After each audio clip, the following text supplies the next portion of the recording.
Hello, I'm back again to talk about, you know it, American domestic politics. Yes, it's a little dim and dark in here. But why not? The lighting's good enough, right? Who cares? Anyways, I'm not here to aesthetically please anyone. I mean, not to sound vain, but I'm kind of enough.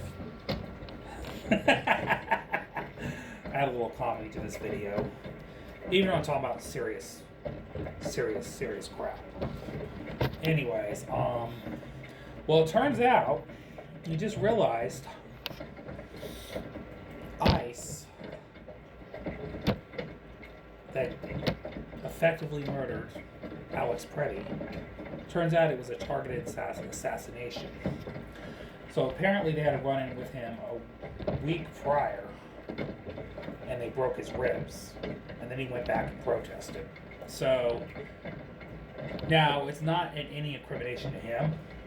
Obviously, ICE has been trying to effectively shut down protests, and they think by making examples out of people that they're going to intimidate people and threaten them into silence. As they see that's not working out so well.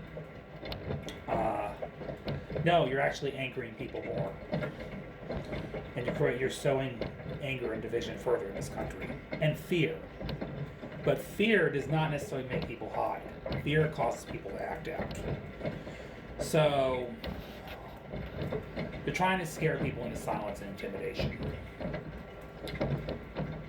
Apparently they had him on their terrorist watch list, this Alex Preddy. So obviously they use it as ammo to kill him. Again, as you see, it was not a justified killing, though. So they could say whatever they want. This information actually makes it more incriminating because they targeted him. And again, you know, as a white folk, I have to say, us white people are not mad enough. And unfortunately, a lot of us don't react until it's people that look like us that get killed. Okay? Because this imperialism, this empire, this patriarchy, this regime is going to take down anyone that challenges them, including white folks.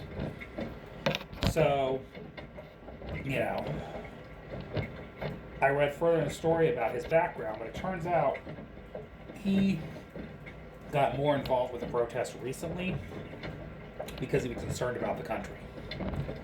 He was concerned about the fascist takeover of America. So he was a concerned citizen, you know. And of course we can't have that because fascist America don't want anybody to be awake or fight back. And this is a lesson learned. We know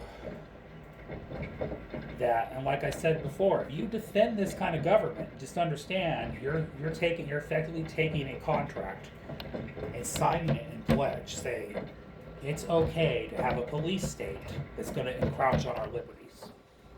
Okay, so that means you are willing to sign away your freedoms for a fascist regime because your guy's sitting in the White House. But understand this. The pendulum can go two ways. Donald Trump's not going to be in office forever. There will be a time when that expires. Probably sooner than we think. Because I don't think he's going to make it 3 years in office. Especially with his flailing health at 80 years old. Okay? If anything, he might even get forcibly removed from office because he's messing up so terribly that they might effectively remove him because they're going to show he's not competent. So, again, I see some of you are cheering him on, but just know, this ain't going to last forever, and there are going to be consequences for this. And when a Democrat gets in power, say the rest of us vote for the kind of Democrat we want in office, you guys are not going to appreciate us cheering on them doing a similar action in the opposite direction, because that will be the result of Trump's behavior. His power reach has gotten so far to the right that it's going to cause the country to rise up in reaction and revolt against the GOP. But that's already going to happen now. That damage is done. But this power grab, it's going to backfire.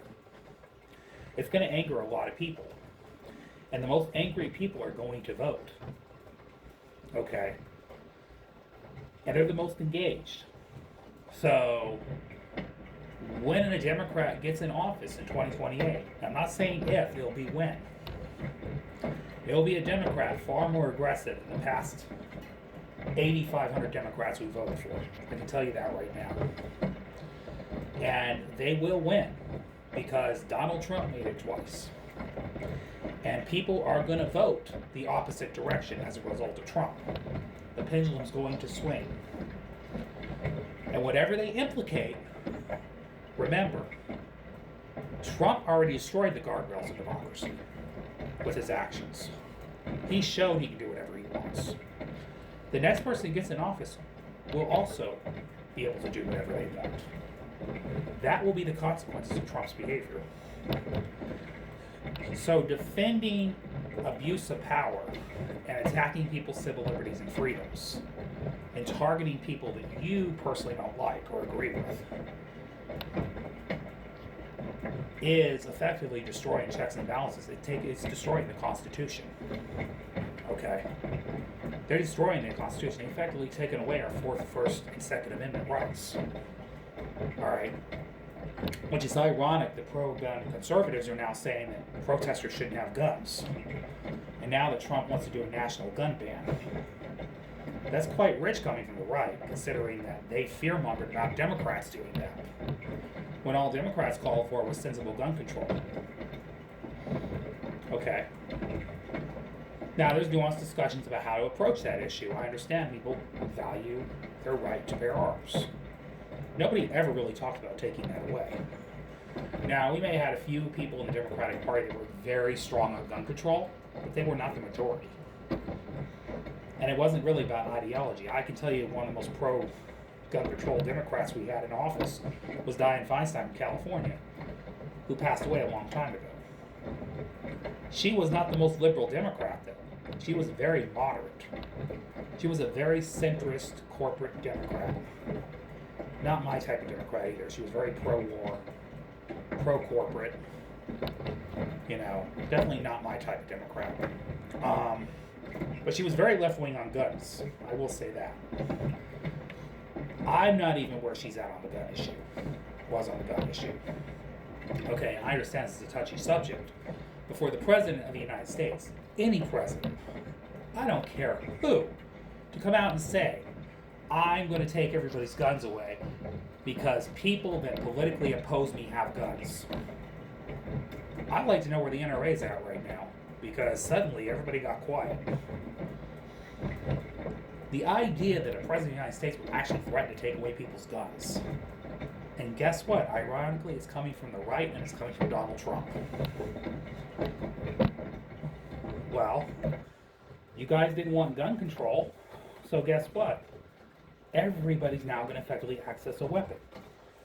And now that they feel like their lives are being threatened, and they feel like unauthorized law enforcement is coming after them, a lot of people are going to get weapons as a result to defend themselves.